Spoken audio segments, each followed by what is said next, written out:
In a world filled with self-help books, motivational speeches, and endless online advice, we are drowning in information and often forget the essence of what truly drives us. The people of the past were all about that essence. They didn't read about motivation, they lived it. Before self-help books filled bookstore shelves, before motivational speakers went viral, before the internet made advice just a click away, how did people find the strength to push forward? The answer is simple, and yet powerful. They had no choice but to be strong.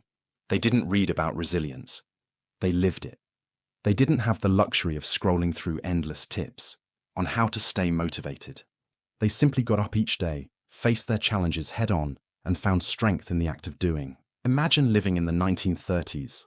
The Great Depression had thrown millions into poverty. Bread lines stretched for blocks, factories shut down, and bank failures wiped out life savings overnight.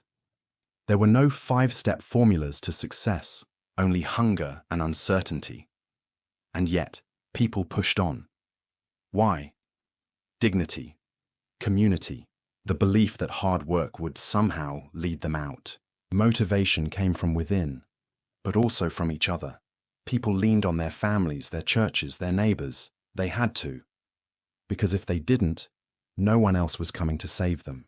They found solace in the small victories, a warm meal, a kind word, a shared laugh in the face of adversity. In the 1940s, men went to war. Women ran industries. No one had time to feel lost or unmotivated. Factories ran 24/7. Soldiers endured grueling training. Families rationed food and fuel. They relied on duty, on the unshakable belief that they were part of something greater. Motivation wasn't about feeling inspired. It was about responsibility, about sacrifice. It was about knowing that every action, no matter how small, contributed to a larger cause. Purpose drives people more than any self-help book ever could. They weren't chasing success. They were surviving, building, protecting. They found motivation in the faces of their loved ones, in the letters they received from home, in the camaraderie of their fellow soldiers and workers. In the 1950s, life stabilized, but dreams grew bigger. The war was over, but a new battle began, one of ambition, competition, and progress. Men worked long hours, fueled by the dream of home ownership and providing a better life for their children. Women entered workplaces in greater numbers, determined to carve out their own paths. How did people stay motivated? Through discipline, through grit, through a deep-seated desire to prove something, to themselves, to their families, to the world. They didn't wait to feel ready. They didn't search for motivation tips. They acted, because action itself was the key. They understood that motivation often follows action, not the other way around. They knew that the act of doing, of moving forward, would eventually lead to the inspiration they needed to keep going. For women, daily life was grueling. There were no dishwashers, no vacuum cleaners, no washing machines for many. Laundry took an entire day. Cooking from scratch was a necessity, not a choice. Most families couldn't afford cars, so walking was a part of life, whether it was to the store, to school, or to church. These everyday challenges built resilience. Women didn't wait for motivation. They were too busy surviving. And yet, despite the exhaustion, they found strength. They sang while working. They told stories. They leaned on each other. In their perseverance, they found purpose. They found joy in the small moments. A child's laughter, a warm meal shared with family, the satisfaction of a job well done. For men, physical labor was an everyday reality. Factory shifts were long and brutal. Farming required dawn-to-dusk work. There were no shortcuts, only sweat, grit, and the unshakable belief that hard work was the only way forward. They found motivation in the camaraderie of their fellow workers, in the pride of a job well done, and in the knowledge that their labor was providing for their families. Where did motivation come from? It came from community, from mentors, from seeing someone else push through and thinking, if they can, so can I. It came from the wisdom passed down through generations, from the stories of those who had faced similar struggles and emerged stronger. They found motivation in duty, to their families, to their communities, to their faith. They found it in struggle. Hard times didn't break them. They shaped them. They learned to find strength in the face of adversity, to draw on their inner reserves of courage and determination, and to keep moving forward no matter what. The motivation of past generations didn't just keep them going. It built the world we live in today. The Wright brothers, who defied physics to make airplanes a reality. Nikola Tesla, who worked tirelessly to bring electricity to the masses. Women like Marie Curie, who revolutionized science. These pioneers didn't wait for the perfect mindset. They persevered through failure, skepticism, and hardship to create things we now take for granted. Everything we rely on today was once just an idea in the mind of someone who refused to give up. But behind every invention, there was a story of struggle, resilience, and relentless determination. Take Thomas Edison, for example. He failed over 1,000 times before successfully inventing the practical incandescent light bulb. Critics called him a fool, and investors doubted his vision. But Edison saw each failure as a step closer to success. He famously said, "I have not failed. I've just found 10,000 ways that won't work." His motivation came from an unshakable belief in progress and a refusal to let setbacks define him.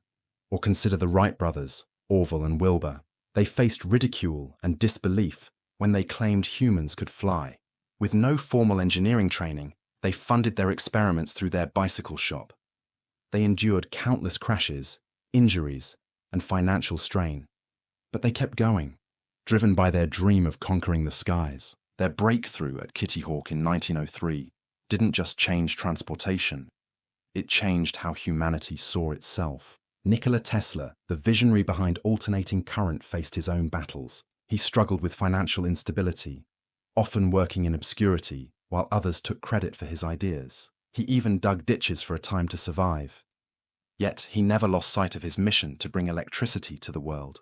His rivalry with Thomas Edison, who championed direct current, was fierce, but Tesla's unwavering belief in his vision ultimately revolutionized how we power our lives.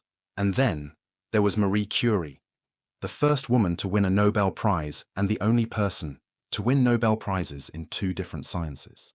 She worked in a cramped, unheated shed, isolating radium from tons of pitch-blende ore. She faced discrimination as a woman in science and endured the tragic loss of her husband, Pierre Curie. Yet, she persisted, driven by her passion for discovery.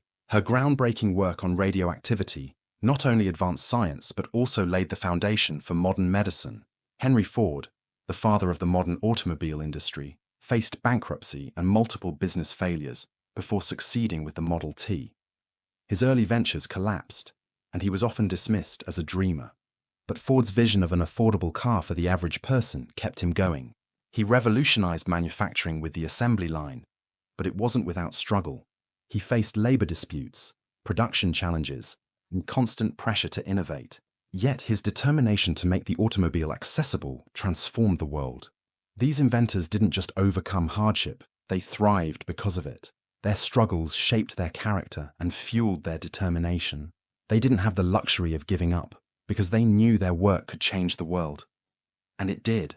Their legacy is all around us, in the technology we use, the vehicles we drive, and the medical advancements that save lives. Everything we rely on today was once just an idea in the mind of someone who refused to give up. Their stories remind us that greatness isn't born from ease. It's forged in the fires of perseverance. So what can we learn from them? That motivation is not something you find. It's something you build. The greatest generation didn't need self-help books. They just showed up. Every day, they found strength in the act of doing, in the support of their communities, and in the belief that their efforts would eventually lead to something greater. And maybe, just maybe, we can too.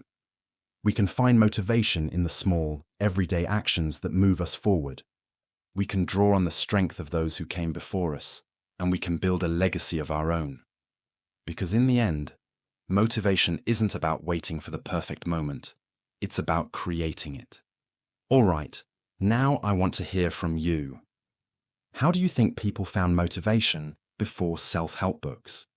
Drop a comment below. And if you enjoyed this journey through history, don't forget to like, subscribe, and hit that bell so you never miss a deep dive like this. See you in the next one.